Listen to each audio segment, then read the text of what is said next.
আসসালামু আলাইকুম ওয়া রাহমাতুল্লাহি ওয়া বারাকাতুহু। সম্মানিত মুসলিম ভাই বোনেরা, দুনিয়ায় কিয়ামতের দৃশ্য পড়ে দেখার মতো আল্লাহ রাসূল সাল্লাল্লাহু আলাইহি সাল্লাম পবিত্র কোরআনে ৩টা সূরার কথা উল্লেখ করেছেন।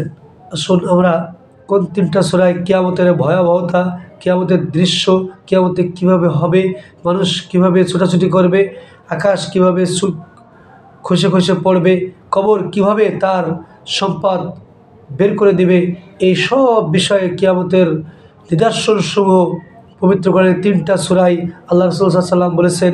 দুনিয়ায় কিয়ামতের দৃশ্য দেখার জন্য ৩টা সূরার কথা বলেছেন। আসুন আমরা এই হাদিস থেকে জানব।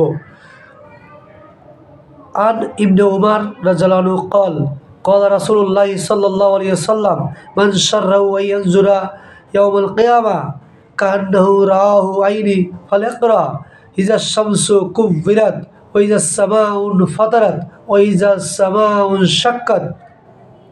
অর্থ, হযরত ইবনে উমর রাদিয়াল্লাহু আনহু থেকে বর্ণিত, তিনি বলেন, রাসূল সাল্লাল্লাহু আলাইহি সাল্লাম বলেছেন, কোনো ব্যক্তি যদি কিয়ামতের দৃশ্য নিজ চোখে দেখতে চায়, সে যেন সূরা তাকবীর, সূরা ইনফিতার, সূরা ইনশিকাক পাঠ করে। হাদিসটি তিরমিজি ৩২৫৬ নম্বর হাদিস। এই ৩টা সূরায় কিয়ামতের সব বর্ণনা, ভয়াবহতা, কীভাবে কিয়ামতের দৃশ্যপট হবে, কিভাবে কবর, তার ভিতরে মানুষ কবর দেওয়া হয় সেগুলো উত্থিত করে দেবে, সাগর কিভাবে উত্তাল হবে, এসব বিষয়ে আলোচনা আছে। আল্লাহ রাব্বুল আলামিন আমাদেরকে কিয়ামতের ভয়াবহতা সম্পর্কে বুঝে ঈমান আমলের সাথে চলার তৌফিক দান করুন, আমিন।